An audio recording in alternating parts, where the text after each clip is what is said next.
జై తెలంగాణ. అందరికీ నమస్కారం. ఇవాళ తెలంగాణ రాష్ట్రంలో కాంగ్రెస్ ప్రభుత్వం బడ్జెట్ ప్రవేశపెట్టింది. మరి నిన్న ఉగాది నాడే తెలంగాణ జాగృతి ఒక కొత్త ఆనవాయితీకి రాష్ట్రంలో తెరదీస్తూ ప్రజల బడ్జెట్ ఎట్లా ఉండాలి, ప్రజలు ఏం కోరుకుంటున్నారు అనే విషయాన్ని ప్రభుత్వానికి మేము తెలియజేసేటటువంటి ప్రయత్నం చేసినాం. ఎట్లయితే జాగృతి ఎస్టిమేట్ చేసిందో మా దగ్గర ఉండేటటువంటి నిపుణుల బృందంతో దాదాపుగా మేము 3.23 crores పెడతారంటే వీళ్ళు 3.24 lakh crores పెట్టినారు. అంటే జాగృతి దగ్గర ఉండేటటువంటి నిపుణులు చాలా చక్కగా రాష్ట్రం యొక్క పరిస్థితిని అంచనా వేయగలుగుతున్నారు అనేటటువంటి విషయాన్ని కూడా ఈ సందర్భంగా ప్రజలందరూ కూడా తెలియజేస్తూ, మరి ఏదైనా సరే ప్రజల నుంచి వచ్చే డిమాండ్ని యథాతథంగా ప్రభుత్వాలు పాటించినట్టయితేనే ప్రజల యొక్క మన్ననను కూడా ప్రభుత్వాలు పొందుతాయనే విషయాన్ని కూడా ఈ సందర్భంగా తెలియజేస్తూ, మరి ఇవాళ వచ్చినటువంటి బడ్జెట్ మాత్రం ఏమాత్రం కూడా ప్రజా ఆమోదం పొందేటట్టుగా లేదు. 3,24,234 కోట్లతోని బడ్జెట్ పెడితే ఈ రాష్ట్రంలో 56% మంది బీసీలు ఉంటే ఈ ప్రభుత్వం బీసీలకు ఇచ్చినటువంటి నిధులు 4% మాత్రమే. 56% బీసీలు ఉంటే 4% నిధులు కూడా కేటాయించలేదు. మేనిఫెస్టోలో ఎన్నికలలో వీళ్ళు ఫేకింది రాహుల్ గాంధీ గారు, సోనియా గాంధీ గారు, మొత్తం కాంగ్రెస్ ప్రభుత్వం ఫేకింది ఏంది కాంగ్రెస్ పార్టీ అంతా అన్నాడు. 20,000 కోట్లు పెడతాం ప్రతినిత్యం అని చెప్పిండ్రు. కానీ ఇవాళ ఏం చేసిండ్రు, 12,511 కోట్లు మాత్రమే బీసీల కోసం బడ్జెట్ పెట్టిండ్రు. అంటే ఇది ఒక పెద్ద ఫేక్. సెకండ్ ఏంటిది, ఎంబీసీకి ప్రత్యేకంగా ఒక మినిస్ట్రీ ఇస్తామని చెప్పిండ్రు. ఎంబీసీలో ఉండే చిన్న చిన్న కమ్యూనిటీస్ అన్నిటికీ కూడా కార్పొరేషన్లు ఏర్పాటు చేస్తామని చెప్పారు. వాళ్ళకి షాపింగ్ కాంప్లెక్స్లు కట్టిస్తామని చెప్పారు.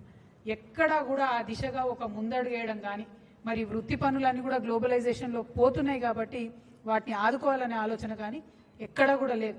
కేవలం తెలంగాణ జాగృతి మాత్రమే ఎంబీసీల గురించి బీసీల గురించి ఆలోచిస్తుంది. కాబట్టి మేము చెప్పినాం, ఒకనాడు వస్తుంది మా ప్రభుత్వం, వచ్చినప్పుడు పుస్తెలు మట్టెలు చేసేటటువంటి జీవో మీద మొదటి సంతకం పెడతామని కూడా చెప్పినాం. ఎందుకు చెప్తున్నాం అంటే మా కమిట్మెంట్ అది. ఈ రాష్ట్రంలో ఉన్న ఎంబీసీలు ఆగమైపోతున్నారు కాబట్టి వాళ్ళ పట్ల ఈ ప్రభుత్వం శ్రద్ధ లేని వ్యవహారం చేస్తుందనే విషయాన్ని మళ్ళొకసారి తెలియజేస్తున్నాం. అట్లనే గిరిజన మంత్రి కూడా లేరు. ఇది మొదటి మంత్రివర్గం, మైనార్టీలు లేకుండా ఎస్టీలు లేకుండా మంత్రివర్గం ఉండడం ఇది మొదటిసారి.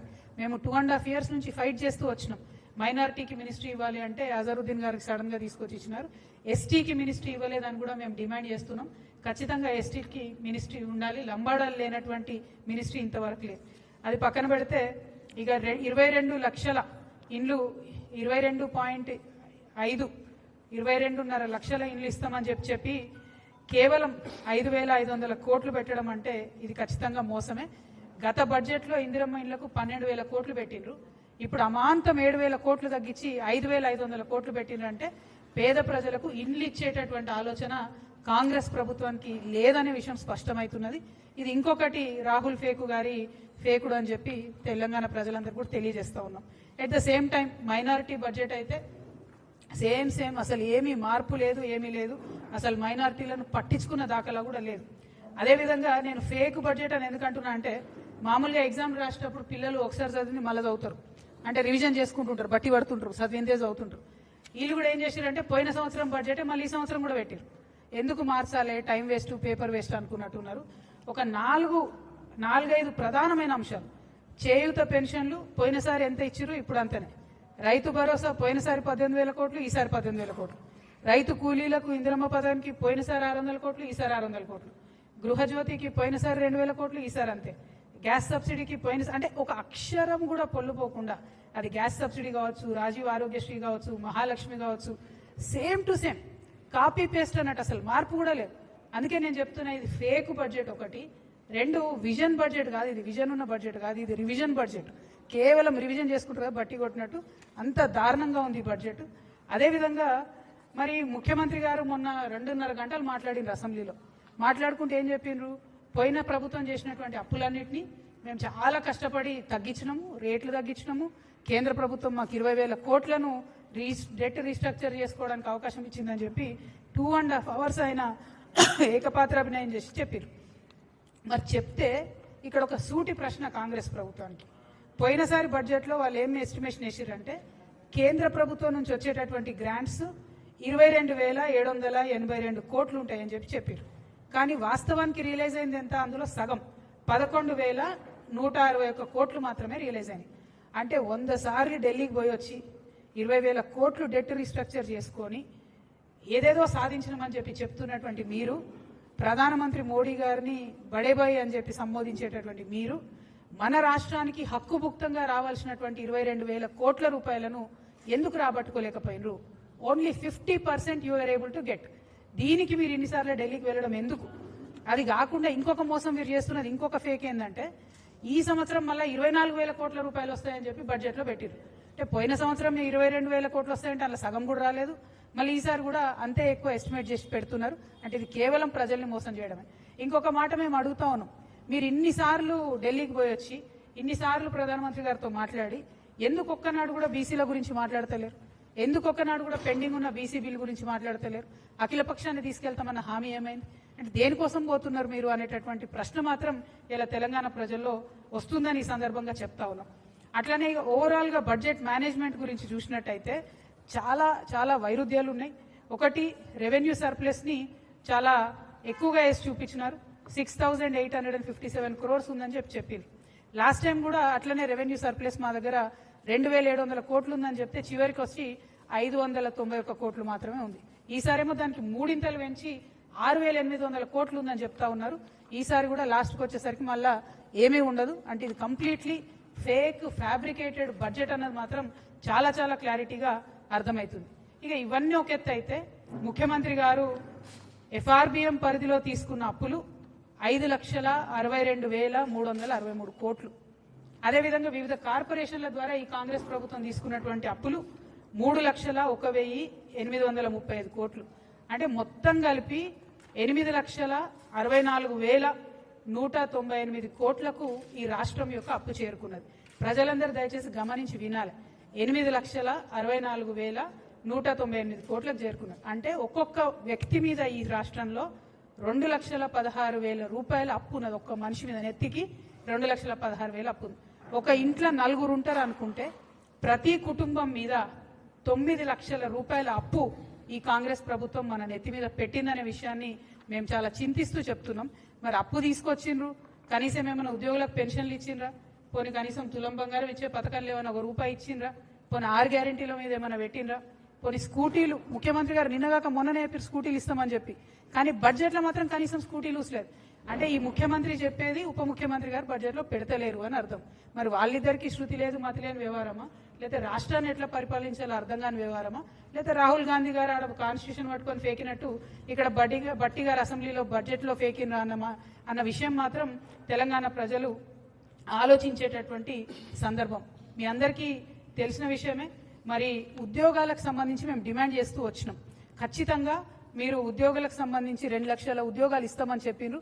వాటికి సంబంధించి డబ్బులు రిలీజ్ చేయండి, వాటికి సంబంధించి బడ్జెట్ పెట్టండి అని చెప్పినాం. కానీ రాష్ట్ర ప్రభుత్వం కనీసం దాని మీద శ్రద్ధ పెడతలేదు. సో ఈ రోజు ఒక సర్వే వచ్చిందండి. ఈ సర్వే పేరు స్టేట్ ఆఫ్ వర్కింగ్ ఇండియా. అంటే పని చేస్తున్నటువంటి వాళ్ళు, ఎంప్లాయిడ్ ఉన్నటువంటి వాళ్ళ పరిస్థితి కోసం దేశవ్యాప్తంగా అజీం ప్రేమ్జీ యూనివర్సిటీ చేసిన సర్వే.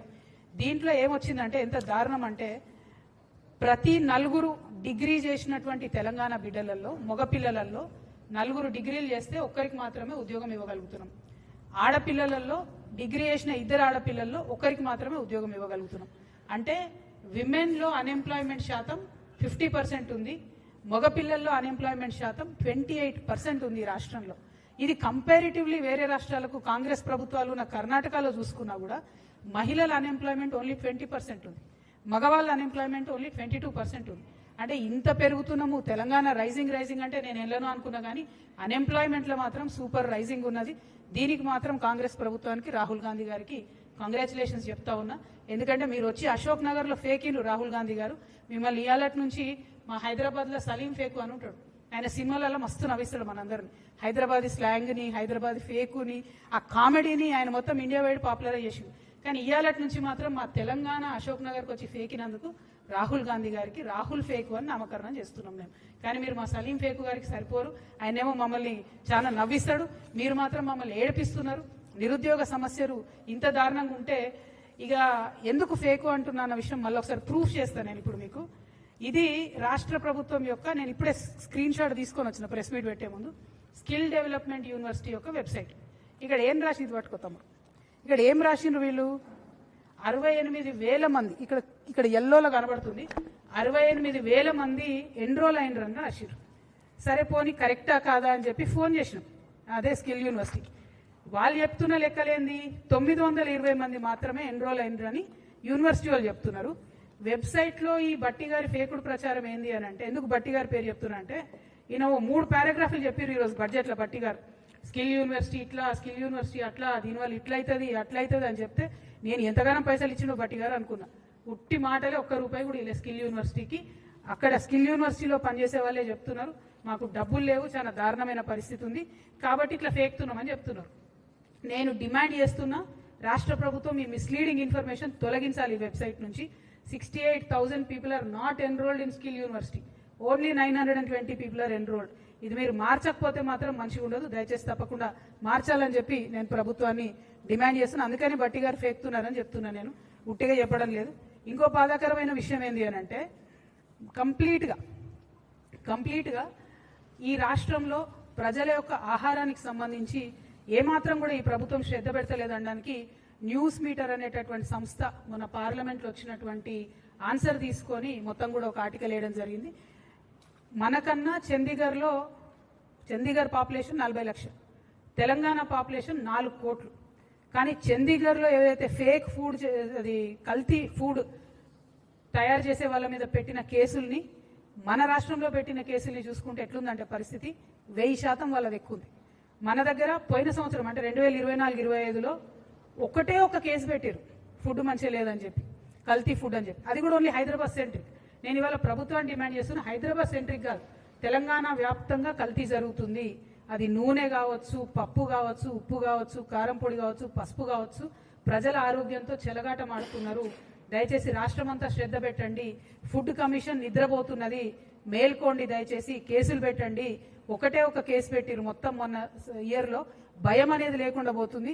ప్రజల ఆరోగ్యంతో చెలగాటం ఆడుతున్నారు. కాబట్టి ఈ బడ్జెట్లో కూడా మరి మంచి ఆర్గానిక్ ఫార్మింగ్కి సపోర్ట్ చేస్తామని ముందు చెప్పిర్రు, ఇప్పుడైతే చెప్పలేదు. అందుకని ఈ మధ్యలో ఈ విషయాన్ని కూడా నేను చెప్తా ఉన్నాను. ఇక దీంతో పాటు ఇంకొక విషయం కూడా చెప్పాలి. 1 కోటి మంది మహిళలను కోటీశ్వరులు చేస్తామని చెప్పి పదే ముఖ్యమంత్రి గారు చెప్తా ఉంటారు. అయితే ఆ సెర్ప్ వ్యవస్థలో, ఆ సెల్ఫ్ హెల్ప్ గ్రూప్స్లో స్త్రీనిధి అనేటటువంటి ఒక ఆర్గనైజేషన్ కూడా ఉంటుంది. ఆ స్త్రీనిధి సపరేట్గా మహిళల కోసం కోఆపరేటివ్ ఏర్పాటు చేసి 2011లో ఏర్పాటు చేశారు. అయితే అప్పటి నుండి ఇప్పటి వరకు ఈ స్త్రీనిధిని ఒక దయ్యం పట్టుకొని వెంటబడతా ఉన్నది. దాదాపుగా 14 years నుంచి ఒకటే ఒక వ్యక్తి, ఆయన పేరేంటిదంటే జి విద్యాసాగర్ రెడ్డి. ఈయన యాక్చువల్గా స్టేట్ ప్రాజెక్ట్ డైరెక్టర్ సెర్ప్కి జాయిన్ అయ్యాడు. కానీ ఆయనే సెల్ఫ్ డిక్లేర్డ్ మేనేజింగ్ డైరెక్టర్ అయిపోతాడు. ఆయన మేనేజింగ్ డైరెక్టర్గా 14 ఏళ్ల నుంచి కొనసాగుతుంది. 58 సంవత్సరాలు పైబడినటువంటి వ్యక్తిని కొనసాగించరాదని ఆర్బీఐ చెప్పినప్పటికీ కూడా ఆయన అట్లనే కొనసాగుతాడు. ఆయన ఎవరేమన్నారు. ఎందుకంటే ఎర్రవల్లి దయాకర్ రావు గారు అప్పుడు గ్రామీణ శాఖ మంత్రిగా ఉన్నప్పుడు, రూరల్ డెవలప్మెంట్ మినిస్టర్ ఉన్నప్పుడు డైరెక్ట్గా ఎర్రవల్లి గారి ట్రస్ట్కి సిఎస్ఆర్ ఫండ్స్, ఈ స్త్రీనిధి నుంచే సిఎస్ఆర్ ఫండ్స్ ఆయన ట్రాన్స్ఫర్ చేసి అప్పుడు బీఆర్ఎస్ గవర్నమెంట్లో మేనేజ్ చేసుకున్నాడు. ఇప్పుడు కాంగ్రెస్ గవర్నమెంట్లో కూడా అదే కొనసాగుతుంది. కాంగ్రెస్ గవర్నమెంట్లో కూడా అందరూ ఉద్యోగులు పదే కంప్లైంట్ చేస్తే కూడా ఒక ఎంక్వైరీ కమిషన్ వేసారు. దాని పేరు ఏంటంటే జీవో నంబర్ 523 ఎంక్వైరీ కమిషన్ వేసారు. ఇంతవరకు ఆ ఎంక్వైరీ కమిషన్ ఏమైందంటే సీతక్క గారు మాట్లాడతలేరు. నిన్న కూడా సీతక్క గారు ఈ విద్యాసాగర్ రెడ్డి అనేటువంటి పక్కన కూర్చోబెట్టుకొని మేము మహిళలను కోటీశ్వర్లు చేస్తామంటే ఈయన మింగుతున్నాడు అమ్మ పైసలన్నీ, ఈయన ఇబ్బంది పెడుతున్నాడు. అట్లా కాదు, దయచేసి ఆ వ్యక్తిని మొదలు తొలగించండి. ఎందుకంటే ఈయన ఏం చేస్తుండంటే ఆయన మొత్తం ప్యానల్ అందరినీ కూడా ఎగ్జిక్యూటివ్ డైరెక్టర్, ఈ డైరెక్టర్ అని చెప్పి లక్షలలో వాళ్ళకి జీతాలు ఇచ్చి ఎస్సీ, ఎస్టీ, బీసీ మహిళలందరినీ కూడా 737 మంది ఎంప్లాయీస్ ఉండే స్త్రీనిధిలో, ఇప్పుడు 270 మంది మిగిలిరు. అందరినీ కూడా ఆయన తీసేసుకుంటూ వస్తున్నాడు. అన్ని రకాల రూల్స్ కూడా ఫ్లౌట్ అయిపోతూ ఉన్నాయి. దీనికి ఖచ్చితంగా మీరు ఈ విద్యాసాగర్ రెడ్డి అనే వ్యక్తిని మీరు తొలగించాల్సిందే. ఆ స్త్రీనిధిలో జరుగుతున్నటువంటి అక్రమాలను ఖచ్చితంగా బయట పెట్టాల్సిందే. 523 జీవో ఎంక్వైరీ ఏమైందో కూడా సీతక్క గారు చెప్పాల్సిందే. మీరు చెప్పకపోతే మరి ఎర్రబల్లి గారికి ఎట్లయితే అండర్స్టాండింగ్ ఉండేనో మీకు కూడా ఉంటుందని అనుకోవాల్సి వస్తుంది. సీతక్క మంచిది నాకు తెలుసు, అట్లా చేయదు. కాబట్టి తొందరగా విద్యాసాగర్ రెడ్డిని తొలగిస్తారని చెప్పి నేను మనస్ఫూర్తిగా నమ్ముతా ఉన్నాను. ఇక చివరి విషయానికి వస్తే, ఈ ప్రభుత్వం ఈ బడ్జెట్ మొత్తంలో కూడా ఎక్కడ విజన్ చూపించలేదు, 6 గ్యారెంటీల విషయం చూపించలేదు. బయట నుండి తెచ్చినటువంటి అప్పులేమో కుటుంబానికి 9 లక్షల రూపాయల అప్పు మన మీద మోపుతా ఉంది. కానీ సింగరేణికి ఇవ్వాల్సినటువంటి 50,000 కోట్లు అప్పు కడతలేరు, జెన్కోకి ఇవ్వాల్సిన అప్పు కడతలేరు, ట్రాన్స్కోకి ఇవ్వాల్సిన అప్పు కడతలేరు. వీటన్నిటి దగ్గర 50,000 కోట్లు అంటే 1,50,000 కోట్లు ప్రభుత్వమే ఈ సంస్థలకు ఇవ్వాలి. ఆ అప్పు తక్షణమే చెల్లించాలి. సింగరేణి సంస్థ దానంతది రన్ అవ్వాలి. ట్రాన్స్కో జెన్కో హెల్తీగా ఉండాలని చెప్పి నేను డిమాండ్ చేస్తూ ఉన్నాను. ఇక మూసీకి అందరూ వ్యతిరేకించే మూసీకి, ప్రపంచ బ్యాంకు నుంచి అప్పు తెచ్చుకునే మూసీకి 1,500 కోట్లు పెట్టుకున్నారు. యంగ్ ఇండియా స్కూల్స్ ఎక్కడైతే కమిషన్లు వస్తాయో ఆ స్కూళ్ళకు 5,000 కోట్లు పెట్టిండ్రు. నేను ఒకటే ప్రశ్న ఇస్తా ఉన్నా సూటిగా ఈ ప్రభుత్వాన్ని, రాహుల్ గాంధీ గారిని ప్రత్యేకంగా, మీరు ఏదైతే అశోక్ నగర్కి వచ్చి ఉద్యోగాలు ఇస్తామని చెప్పారు కదా, కనీసం ఆ ఉద్యోగాల విషయం మాట్లాడకుండా, డిఎస్సి ఎస్సీ టీచర్స్ని రిక్రూట్ చేయకుండా, ఎస్సీలలో ఉన్న బ్యాక్లాగ్ పోస్టులు నింపకుండా, జాబ్ క్యాలెండర్ ఇవ్వకుండా, మీరు వేస్తామని చెప్పినటువంటి అవుట్ సోర్సింగ్ కార్పొరేషన్ ఉద్యోగుల కోసం కార్పొరేషన్ వేయకుండా ఈ స్కూల్ కట్టుకుంటే స్కూళ్ళలో పాఠాలు ఎవరు చెప్పాలి? మరి ఇప్పుడు ఉన్న టీచర్లు అయితే సరిపోరు, ఎక్కువ టీచర్లు కావాలి, డిఎస్సి వేయాల్సిందే. మరి ఎందుకు వేస్తలేరు? దేనికోసం ఆపుతున్నారు? ఈ డబ్బులన్నీ బిల్డింగ్లు కట్టుకుంటూ పోతే మీరు హ్యూమన్ రిసోర్సెస్ మీద ఇన్వెస్ట్ చేయరా అని చెప్పి ఈ ప్రభుత్వాన్ని నేను అడుగుతున్నా. మరి జాబ్ క్యాలెండర్ కోసం నిరుద్యోగులంతా ఉద్యమిస్తున్నారు. వాళ్ళు 26వ తారీఖు నాడు అసెంబ్లీ ముట్టడి చేస్తామని మాకు చెప్పిండ్రు. ఆ అసెంబ్లీ ముట్టడికి కూడా తెలంగాణ జాగృతి నుండి సంపూర్ణంగా మద్దతు ఇస్తా ఉన్నాం. నిరుద్యోగులను మోసం చేసినటువంటి ఈ ఫేక్ కాంగ్రెస్ ప్రభుత్వాన్ని అడిగి వీళ్ళను రాహుల్ గాంధీ ఒక దగ్గర ఫేక్తారు, రేవంత్ రెడ్డి గారు ఒక దగ్గర, బట్టి గారు ఒక దగ్గర, వీళ్ళు ఎట్లా అంటే ఫేకర్ ఫేకెస్ట్ అన్నట్టు వీళ్ళ పరిస్థితి. అంటే ఒకరిని మించోగలు చెప్పేటట్టు. కాబట్టి ఓవరాల్గా రాహుల్ ఫేకు గారికి నేను రిక్వెస్ట్ చేసేది ఏంటంటే, తెలంగాణ నెక్స్ట్ టైం వస్తే దయచేసి జాబ్ క్యాలెండర్ ఇవ్వండి, ఉద్యోగాలు ఇవ్వండి. మీరు పెట్టినటువంటి బడ్జెట్లో ప్రజలకు సంబంధించి ఏ బడ్జెట్ కూడా లేదు, ఏ గ్యారంటీ మీద కూడా లేదు. కాబట్టి ప్రజాక్షేత్రంలో తప్పకుండా ప్రజలు మిమ్మల్ని ప్రశ్నించాలని జాగృతి తరఫున డిమాండ్ చేస్తూ సెలవు తీసుకుంటున్నాను. Thank you. జై తెలంగాణ, జై జాగృతి.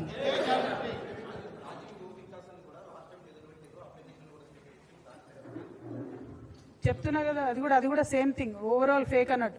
అందరికి ఇస్తాం, యూత్ అందరికీ మేము రాజీవ్ యువ వికాసంలో ఇస్తామని చెప్తే ఆడపిల్లలు మగపిల్లలు 16 లక్షల మంది అప్లై చేసుకున్నారు. కనీసం దాంట్లో సెలెక్షన్ క్రైటీరియా ఏందన్నది చెప్తలేరు.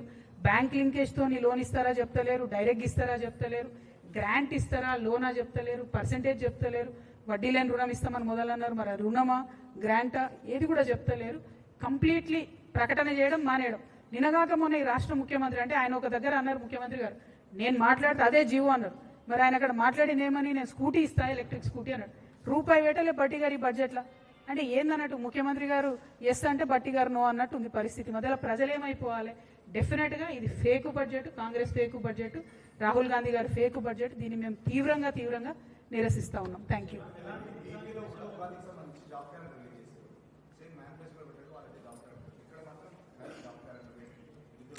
ఏపీలో కూడా కొంత నిరుత్సాహంగా ఉన్నారు ప్రజలు. ఎందుకంటే ఓన్లీ 10,000 జాబ్స్ వేసారు, జాబ్ క్యాలెండర్ పెట్టిరు, కానీ ఓన్లీ 10,000 జాబ్సే వాళ్ళు డిక్లేర్ చేసిర్రు.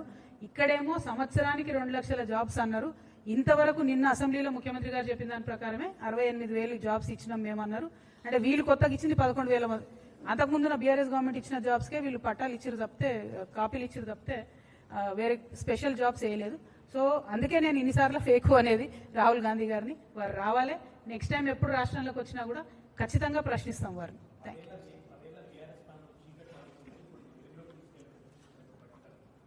వెలుగు కాదు కానీ వెలుగుమట్ల బాధితుల పరిస్థితి చూసినాం కదా మనం. వీళ్ళన్ని కూల్చుడు తప్ప కాల్చుడు తప్పితే విషయం ఏం లేదు అక్కడ. మొత్తం అన్ని స్టేట్మెంట్లు ఒకరిని మించి ఒకరికి ఫేకుడు, ఒకరికి ఎక్కడ పేరు వస్తుందో అని ఇంకొకరు మాట్లాడడం, ఇంకొకరికి ఎక్కడ పేరు వస్తుందో అని ఇంకొకరు మాట్లాడడం తప్పితే అసలు విషయం అయితే ఏం లేదు బడ్జెట్లో.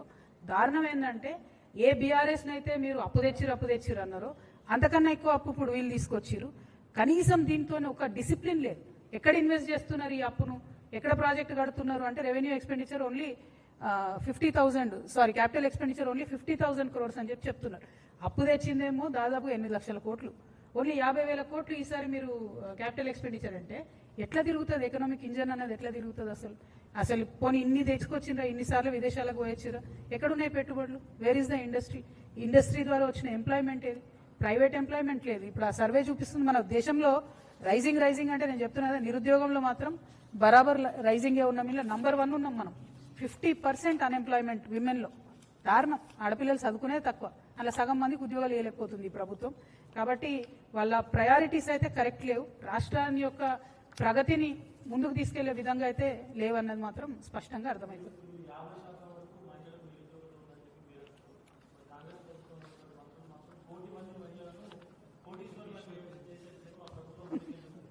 నేను చెప్పిన కదా, 1 కోటి మంది మహిళలను కోటీశ్వరులు చేసేదేమో కానీ ఆ విద్యాసాగర్ రెడ్డి అనేట ఆయన మొత్తం గొల్లగొడుతున్నాడు. అందులో ఉన్న పైసలు సెర్పులో కానీ స్త్రీనిధిలో ఉన్నది కానీ ముందు అతన్ని తొలగించాలి, ఎంక్వైరీ చేయాలి. 1, 2 మహిళలకు ఏదైతే మీరు సెల్ఫ్ హెల్ప్ గ్రూప్స్ ద్వారా కూడా వడ్డీ లేని రుణాలు ఓన్లీ 5 lakhsకే ఇస్తున్నారు, వాళ్ళు ఎక్కువ ఇస్తలేరు.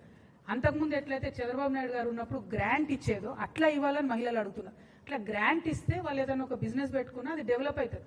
మీరు లోన్ ఇస్తే ఏం లాభం? నెల్లూరు పెద్దారెడ్డి ఇచ్చే లోన్కి ఈయన రికమెండేషన్ లాగా ఉన్నది తప్పితే అదేది పెద్ద సక్సెస్ అయ్యే వ్యవహారం కాదు. ఇంకొకటి, నిన్న ముఖ్యమంత్రి గారు కూడా అసెంబ్లీలో మాట్లాడుకుంటూ మేము 1000 బస్సులు కొనిచ్చినాం, మేము పెట్రోల్ బంకులు పెట్టించినాం, అది ఇదని చెప్పారు. కానీ జుట్టుకు కనీసం 100 రూపాయలు కూడా మహిళలకు రావు నెలకు వాళ్ళు ఇచ్చేటటువంటి మోడల్లో.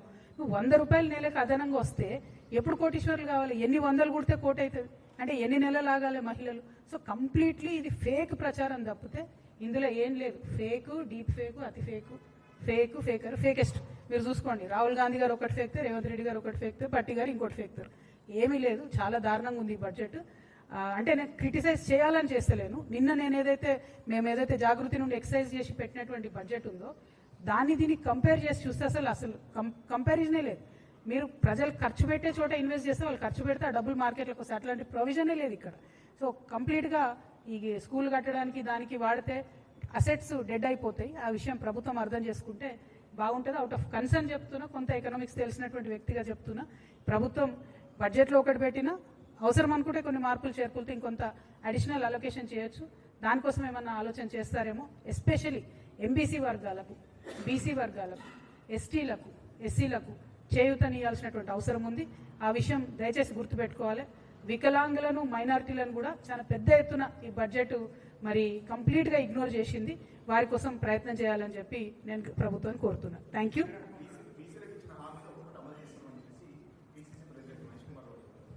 అది ఇంకొక 1 more ఫేక్ యాడ్. సో అంటే చెప్తున్నా కదా, వాళ్ళు ఎవరు ఏం స్టేట్మెంట్ చేస్తారో పోలిక లేదు, పొంతన లేదు. అక్కడ ఢిల్లీలో ఒకటి చెప్తారు, దిగే వరకు ఇంకోటి చెప్తారు. ఢిల్లీకి పోయే ముందు ఓన్లీ పదవులు మాత్రం పర్ఫెక్ట్గా తెచ్చుకుంటున్నారు వాళ్ళ కోటరికి తప్పితే ప్రజలకు పైసలు అయితే తెస్తలేరు, పనులు అయితే చేస్తలేరు. అది వాస్తవం, ఆన్ ద గ్రౌండ్ అర్థమవుతుంది. Thank you.